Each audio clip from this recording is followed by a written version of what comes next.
Milliy o'zlikni asrash va uni qadrlash davlatimiz rahbari olib borayotgan siyosatning bosh tamoyillaridan biriga aylanib ulgurgan. Har bir unsur, har bir yo'nalish e'tiborda. Yildan yilga davlat tiliga bo'lgan hurmat kuchaymoqda.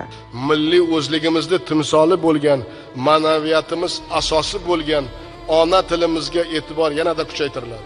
Tariximiz va ajdodlarimiz merosi yanada ko'proq qadrlanmoqda. Ular o'z xalqini taraqqiyot sari boshlagan jadid bobolarimiz, milliy ozodlik yo'lidagi jon fido etgan ulug' ajdodlarimizdir. Ular g'oyat og'ir sharoitda ham milliy istiqlol va hurriyat g'oyalariga sodiq qolgan qahramonlarimizdir.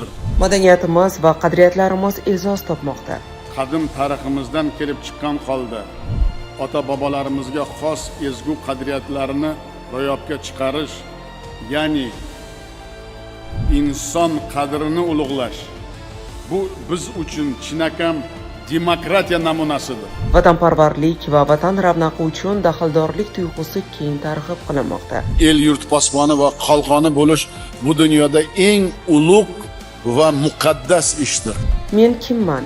Men kimlarning avlodiman? Meni qanday kelajak kutmoqda? degan savollarga javob bera oladigan jamiyat shakllanmoqda.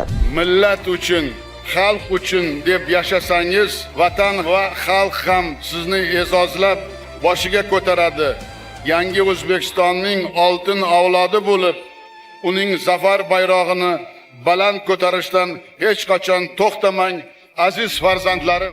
Milliy o'zlik bizning ildizimiz. O'zligini asrab qolgan millat esa barhayotdir.